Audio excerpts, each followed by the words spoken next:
Hey, Lance Mechanics here. You guys remember 2024? Every single influencer had one of these, the DM300AUTO. It's taken me a long time to get one of these. It wasn't available in Canada until recently. I tried ordering it from Power Probe, unavailable. This thing was expensive. I used my entire tool allowance on it for this year because I wanted to review it. Because it seemed like they pushed hard on advertising. Everybody was raving about this. I seen all your favorite influencers. They were getting the demos. Oh, this is amazing. I need one. They were sent examples, except me, whatever. And then nothing, just radio silence. So I watch a lot of videos and I don't see anybody using them. So I picked it up, obviously, and I want to find out if this is a hidden gem or just one of those things where the industry collectively agreed that it just wasn't worth the box it came in. So stay tuned and we're gonna go through this. We'll try this view, see how you like it. First impressions, this is the shiny object trap. It caught me, it caught everybody. I did open this box, I didn't really go through much. So we're gonna open this up and see what we find. Comes with a nice little case here. I mean, it's all good quality stuff. Like, I always say, if a manufacturer spends too much on the packaging, what is left for the actual tool? Let's say $30 was spent into packaging per unit, that's a lot of stuff taken away from the unit. I honestly don't care what it comes in. It should come in a simple box. I get it, they gotta sell things, but no, just basics, general. I mean, it's a nice case. All right, I figure I'll leave this in here. You guys can skip ahead to parts. I'll add in some stuff here. Just gonna go through this a little bit at a time. Hopefully this shows up good for you. Feels good. Actually, let's compare it to, I don't have any dials. Oh, where did they go? I had a bunch of probes here. That's what happens when you get disorganized. Where did they go? I found it. This is the Cummins one. Here's the Power Probe. See here, differences. This sounds really clicky, like you can hear that. And we're just gonna show you something right here. Off, and get the good view. On, comes on instantly. Like what this thing's very accurate. We've been through it in other videos, but it's responsive. So get this out of the way real quick. I don't think the batteries are in it. Yeah, here they are. We're gonna touch base on these batteries later in the video. But right now, quiet. That's as far as it goes, left, right. Buttons feel good. Nothing too special. It's surprisingly light. This is heavier than this. Feels like there's a lot of air in here. This thing's got some weight to it. It doesn't mean when it falls, it shatters. So we'll get the batteries in here and we'll go from there. So I went ahead and pulled the back cover off. If you're interested, it's 6 screws. I wasn't gonna show that. If you're buying this, you're more than capable to replace batteries. Now, we gotta talk about these fuses here. They are unobtainium from what I'm reading on forums and comments. This 1000 amp fuse or volts AC DC, it's actually 11 amps, but it's rated for your leads. This multimeter does up to 1000 volts AC, which is why I needed to do it. I had to upgrade for work. And then they have another fuse here, which is apparently also unobtainium. These are all proprietary fuses, allegedly. Apparently it's $40 for each of these. And one of them is very easy to pop, as I will demonstrate further in the video. It's gonna happen to you, but it's not like older meters where it was like a $5 oopsie. This is an expensive oopsie. They've taken a lot of heat for it, and rightfully so, especially when they're not available. And again, we'll touch about that later in the video. So these are the batteries that came from it. Someone tell me in the comments, I don't know if it'll show up there, not for retail trade. They're Energizer. Are these like bottom of the barrel Energizer batteries? Can someone explain that to me? I understand volume and saving profits. Like I said, start with the friggin' case it comes in. I don't expect these to last long. Again, we're gonna be touching about some issues on this. So I didn't show me putting this back on video. This thing isn't waterproof. They probably had the opportunity to make it waterproof. This little case seal in here, it's got a huge lip on it, but there's no seal. So technically it could leak through the screw holes. And if it was submerged in water long enough, it would seep into there. There's exposed circuitry back here. I think them not making it waterproof would have been, they should have. They were there at the last step, especially with this cover. They could have gone a little further. I doubt there's an O-ring behind here. Generally, up here in the Rust Belt, you're dealing with water. You're under a car, you're testing wheel speed sensors or something, and bloop, big thing of slush. If you know you're in the Rust Belt, you know what I'm talking about. Air Code talks about it. Fortunately, I feel like they missed out on that. So let's talk about the screen. It looks pretty cool. I haven't booted this up yet. It looks like a smartphone a little bit. So let's check it out. Let's talk about the boot times. I've heard online that the boot times suck. So you're going to see here in real time how long it takes to boot up. And you're thinking to yourself, why is that an issue? That seemed pretty quick to me. So I got a menu here to scroll. So let's turn this light off. Let's see if that helps there. So yeah, I have this scrolling feature right here. That's neat. Frequency, duty cycle, whatever. We're gonna hit back. Does this hit back? Okay, percentage, whatever. So we're on hertz, ohms. That seems pretty responsive to me. Cranking test, alternator, AC, DC, amps, fuse testing, and then your inline circuit. Fair enough. And then we'll do diode and audible. Yeah, pretty simple. All right, so I could have a newer version of this. There were some complaints about boot times, and you're thinking to yourself, what's the issue with boot times and what's the issue with slow response? Well, when you're testing 30 wires, a second difference on each wire can feel like an eternity, especially when your mind is going 100 miles an hour troubleshooting.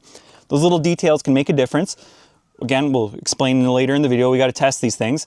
So far, that seems pretty responsive to me. You're asking a lot if you want it to go. That's responsive so far. Second gripe everybody has online, we're gonna call this the stupid tax. So you see these two leads, the black one, negative, the red one, positive. You plug in your multimeter. Here's the ground one right in the center. It only goes one way. And it's telling you right now what's being used. There might be an issue there. Did I have a, we'll go through that. Anyways, what's your first instinct when you see these two leads? Your first instinct is to put them across battery terminals, positive, negative. That will blow the fuse instantly. And like I said, that fuse is $40 American, not Canadian. That's the stupid tax. You have to research what it's used for. So it's 30 amp fuse max. That fuse blows way sooner apparently. Again, this is for a different thing of testing.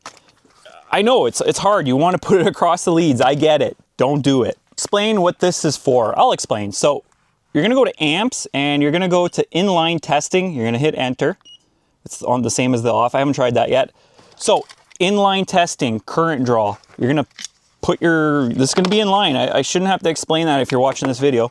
This will let you do your parasitic draw. It even says up to 75 milliamps, maybe smaller. You don't need to go that small. This is good for 30 amps. 30 amps is pretty impressive. That's respectful.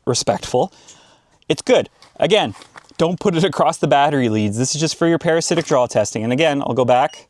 Oh, is this back? That's back. It'll even tell you when you're on the wrong screen right there. It's showing you, I don't know how well it's going to turn out, that you're on the wrong one. And as you go through them all, you only see one option pop up. There, we're not doing the current across the fuse because we don't have the leads. We're going to go right here. You're going to hit enter and boom, it's going to do it for the parasitic draw. You can even write on here if somebody's using this, parasitic draw only, or keep your dick beaters off it, depending on what lingo you like. So now we're later in the video, we got to talk about the battery nightmare. This is a huge issue. I know what you're thinking. Well, what do you mean the battery nightmare? Everybody I talked to on forums and reviews, like the reviews ended a year ago, I haven't seen these things used much since, have talked about when you're troubleshooting, it's 4 to 8 hours on those batteries we put back here. There's only 4 AA batteries. You got to buy rechargeable batteries to make this work. And you're thinking, well, that's not so bad. But some people may not pull this out. Me, I personally may have this going for 4 hours a day and then 4 hours the next day. The problem is your batteries need to be at the peak charge, power output, because multimeters start to get inaccurate as batteries change their current and their voltage. As the current drops, the voltage drops, and if it's not supplying enough power for this unit, it becomes inaccurate. That's true for any diagnostic tools. So you need rechargeable batteries. I almost wish they had a lithium ion, like maybe I'll convert this. I'll find a way to put something in there and then I'll drill out a little USB charge port. Anything's possible. I hope someone does a conversion on it because having to replace batteries all the time is annoying. Like, here, let's talk about this. This is my handheld oscilloscope. And it's got a charge port in here and the batteries actually last a long time. And a lot of time if I'm doing troubleshooting, I'll plug it in and make sure it's charged. That's an awesome feature. It's this scan tool is a little, or sorry, I should say it acts like a scan tool, but apples, oranges, they're both multimeters. This does a lot more that I need it for. But again, if they do another iteration, I hope they listen and do chargeable. We're in the future now. Everything should be USB-C or whatever and chargeable with a replaceable battery. Do not make that proprietary. Oh, why did this fizzle out? Why aren't we seeing more videos of this? Well, it's the middle child syndrome. So let's talk about that. Most mechanics, if you need speed, you're gonna grab a quick power probe, see if there's power or ground. If you need to power something, you already have the power probe open. If you want absolute precision, you're gonna grab a Fluke spec multimeter. It's just your habit, you like knowing them that. So what happened? The DM300AUTO tries to do it all with guided tests for alternators, cranking, but most pros already know how to do those tests in 10 seconds without a menu.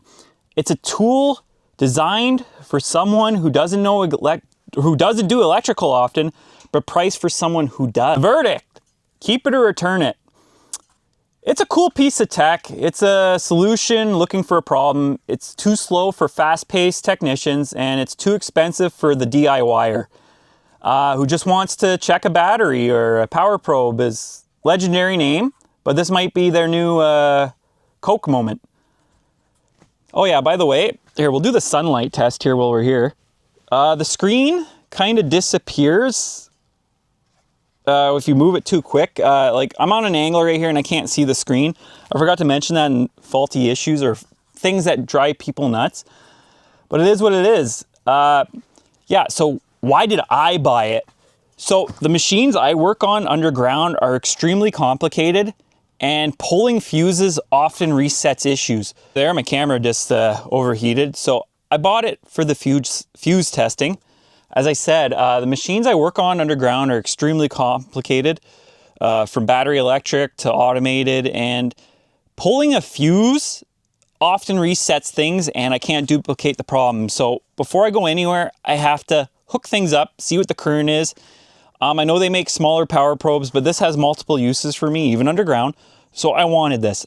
No ands, ifs, or buts. I wanted it. I needed it just for troubleshooting issues because I do get some weird stuff underground. So let's talk about these leads.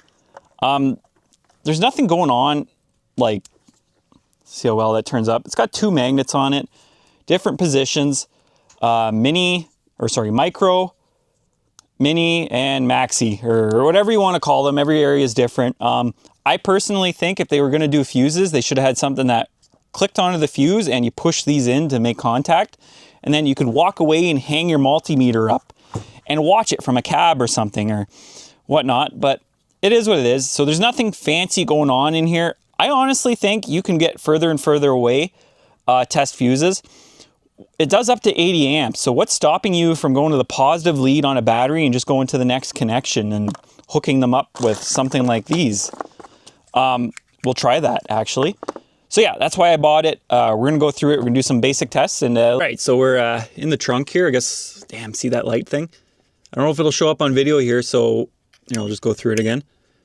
Fuse current tester, enter. These arrows up here will do ACT, mini, maxi, whatever. You can also change the amperage, so I got it set to 80. Again, I don't think these magnets do anything. So the car's on, the lights are on. I expect maybe 5 or 8 amps. So yeah, so I just jumped about 6 inches away. It's pulling 11 amps. You don't need to be close with these. That's kind of what I figured. You can do some quick tests just having it like this. Here, let's do across the battery, positive, negative. I don't think it's going to burn anything. But yeah, so, oh, nothing. So it's got to be on the same circuit. So again, we'll go back to the across these terminals. 12 amps, it's going up a little bit. I hope you can see that. Kind of what I thought. It's pretty responsive. I'm liking it. Like I said, there are examples. You don't have to put these together. Like I said, like here's some connections under the car. And you might be chasing parasitic draws. If you can go across the same leads and find things, so like that's reading 6.69 amps. I bet you if we go to this one, it's going to OL it or mess it up, 6. Again, not for just fuses. This opens up a lot of possibility with me. Let's see if we can get on the battery here. Just move my little thing. There it is there. Should be powering up the alternator. Betcha that wire over here was for the alternator. And we got nothing. Okay, let's go to this one.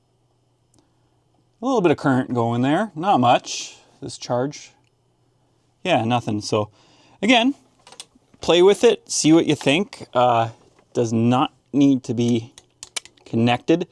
Again, this is opening up possibilities in my mind. Because the next thing down is they sell a little handheld current tester one, but it's got 2 prongs on it that you can't adjust. This opens up possibilities. We're going to explore that in the future. All right, I'm having to reshoot this footage. I'm a little upset about it, but this camera overheated and it said it was recording. And my experience with most DJIs is it still records, but this one didn't. So live and learn. If it overheats, I'm going to stop what I'm doing next time and go from there. So anyways, I got these leads hooked up, the ones that when you jump them across the battery, pop the fuse. And I just wanted to see how accurate it is. So far, it's pretty accurate. Obviously, it's not going to move over to the 3rd point. This machine is what I bought for that, and it seems to be doing all right. So now we're going to try and do some resistance tests really quick and see how accurate it is. So Sheldon Cooper said, Radio Shack is the greatest place on earth. I keep this around. I bought it years ago. It's a reference.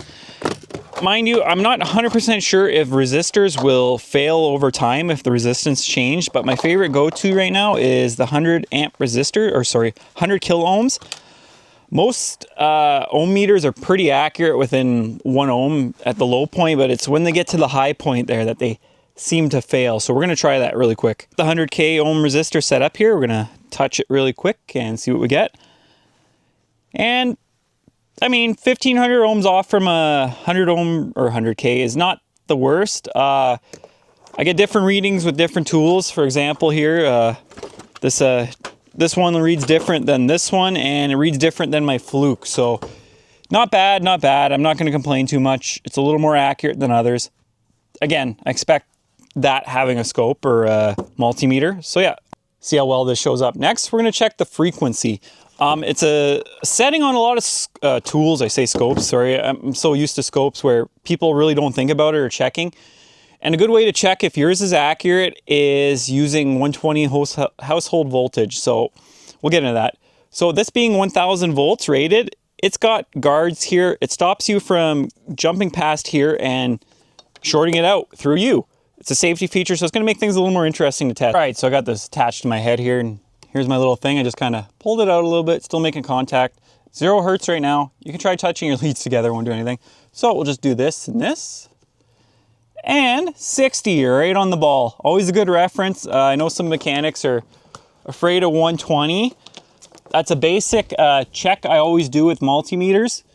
Can't be afraid of it. Still dangerous, take your time. If you're not confident, have somebody else show you and you'll get used to it. But that's my reference. It's always gonna be 60 hertz here, at least in North America. Simple test, done, over with. A few more options here, and I decided I'm gonna leave these for a future video when I actually have something that's failing. And then I have something that I've replaced the component and you can see the differences. Good thing about automotive is you're always learning, and when you see a before and after result with a multimeter or a tool or anything troubleshooting, it's a lot easier to understand. I always tell people you got to see the before and after result. So I always encourage pulling out tools and just going to town on it and learning and making mistakes. So what do you, my viewers, think? Was this tool overhyped? They put a lot of money out into influencers. I knew the second it came out, I wanted it. I wanted to test it. I'm going to thoroughly test it as the time goes on. I have no issues in my shop right now where it's going to shine. I can get by with a regular multimeter, which it is. And as you guys know on the channel, I like collecting multimeters. So we're going to see if this is one of those things where they threw money at the marketing or if it's a solid tool. I definitely think it's out of the price range of your common DIYer, but I also think for the price range, it's not up to snuff for what it should do. It has the one feature. I wanted the one feature. We're going to explore that feature in further videos and go from there. Anyways, if you like this, drop a comment. This isn't a sponsored video. They sure as hell didn't send it to me. I've owned Power Probe for years, and I'm going to continue buying them depending on how things go in the future. Hopefully the quality doesn't drop and they stop relying on influencers to sell products and they rely on what it is. Anyways, have a good one.